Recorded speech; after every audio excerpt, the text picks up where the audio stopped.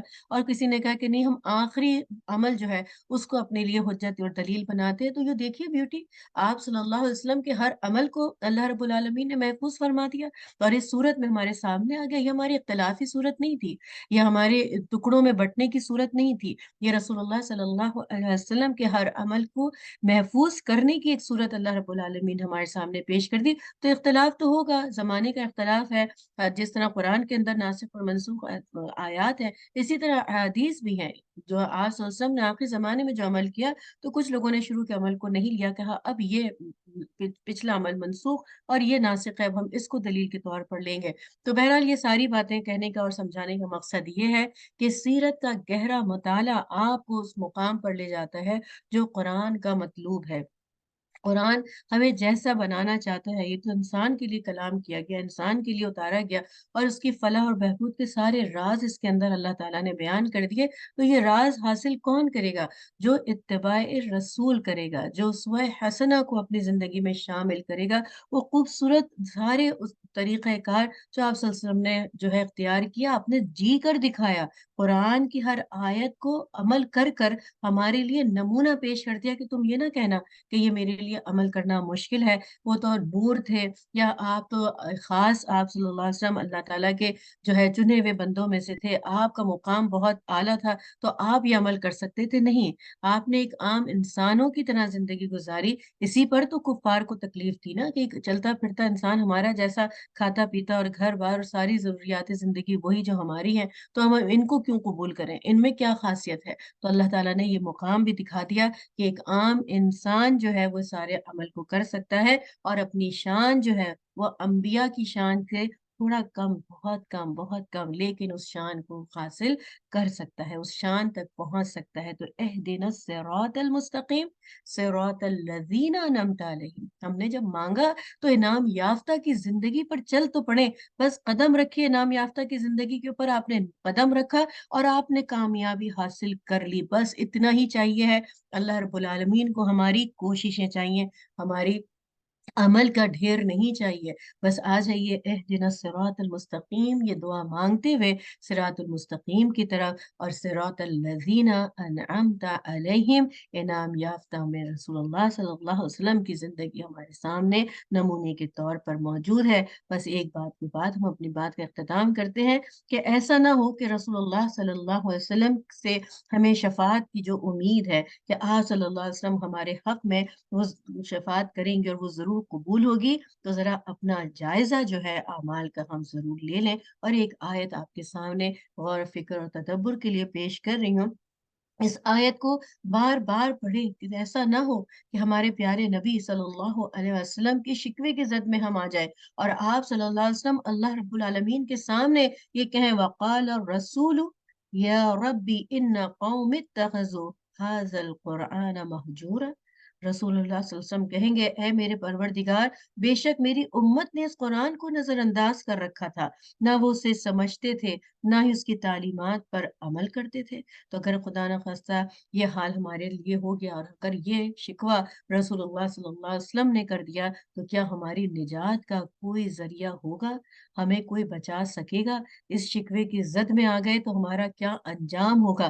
تو خوف اور طمع یہ زندگی ہماری ہونی چاہیے. اچھے اعمال کر کے کچھ تھوڑا بہت بھی کر کے اس محفل کو ہی ہم اپنی نجات کا ذریعہ سمجھ کر پر امید زندگی بسر کر سکتے ہیں، اور خوف کے ساتھ جو ہے اس آیت کو سامنے رکھتے ہوئے کہ جتنا بھی قرآن کا میں نے جو ہے فہم حاصل کر لیا یہ میرے لیے کم نہیں ہے، تو قرآن کا فہم حاصل کرنا ہر مسلمان پر فرض ہے، اور اس تک پہنچنے کے لیے رسول اللہ صلی اللہ علیہ وسلم کی سیرت کا مطالعہ، حدیث کا مطالعہ، اور آپ کا ہر عمل اپنی زندگی میں خوشی کے ساتھ جو ہے وہ شامل کرنا، اٹھنا بیٹھنا سونا جاگنا اپنے نبی کے جو ہے سنت کے مطابق کرنا۔ اللہ رب العالمین ہمیں آپ صلی اللہ علیہ وسلم سے محبت کا جو ہم دعویٰ کرتے ہیں، یا رب العالمین اس زبانی دعوے کو ہمارے عمل سے ثابت کرنے کی ہمیں توفیق عطا فرما دیجئے۔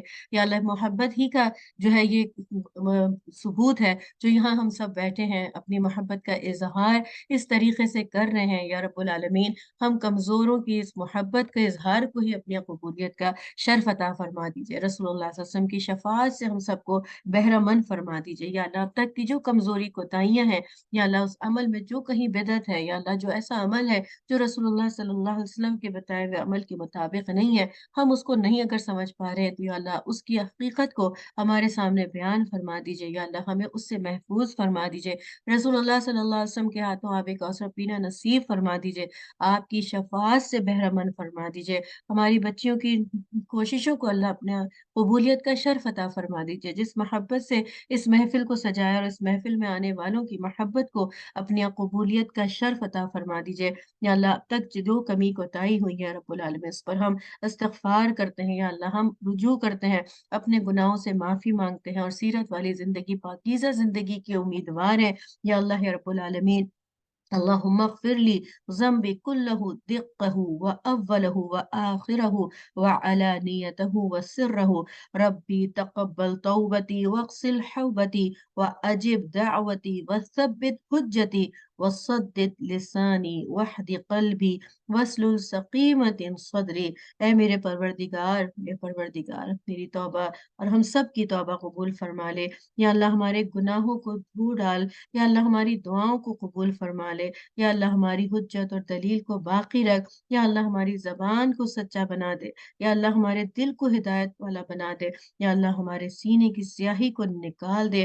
یا اللہ رب العالمین اللہم انی ظلمت نفسی ظلما کثیرا ولا یغفر الذنوب الا انت فاغفر لی مغفرة من عندك وارحمنی یا رب العالمین۔ اللہم مغفرتک اوسع من ذنوبی ورحمتک ارجع عندی من عملی۔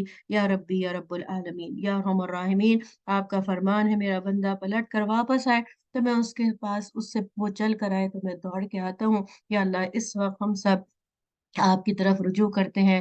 اللہم انا نسألک العفو والعافیہ فی الدین والدنیا والآخرہ، اللہم انا نسألک الہدی والتقی والعفاف والغنی۔ یا ربی یا رب العزت یا رحیم یا کریم آقا ہمیں قرآن سے جڑنے والا بنا دے، یا اللہ قرآن کو پڑھنے اور سمجھنے والا بنا دے۔ یا اللہ یا رب العالمین یا ارحم الراحمین اللہم اجعل القرآن لقلوبنا ضیاء ولأسقامنا دواء ولأبصارنا جلاء ولذنوبنا ممحصا ومن النار مخلصا۔ اللهم ألبسنا به الحلل وأسكننا به الذلل وأسبغ علينا به النعم وادفع عنا به النقم، آمين يا رب العالمين، واجعلنا به عند الجزاء من الفائزين يا رب العالمين، وعند النعماء من الشاكرين يا أرحم الراحمين، وعند البلاء من الصابرين يا أرحم الراحمين، ولا تجعلنا ممن استحوته الشياطين فشغلته بالدنيا عن الدين فأصبح من النادمين وفي الآخرة من الخاسرين يا رحم الراحمين۔ یا رحمان یا رحیم یا کریم آقا ہماری گناہوں کو معاف فرما کے ہماری دعاؤں کو قبولیت کا شرف عطا فرما۔ وآخر دعوانا ان الحمد للہ رب العالمین، سبحانک اللہم وبحمدک، نشہد ان لا الہ الا انت، نستغفرک ونتوب الیک۔ السلام علیکم ورحمۃ اللہ وبرکاتہ۔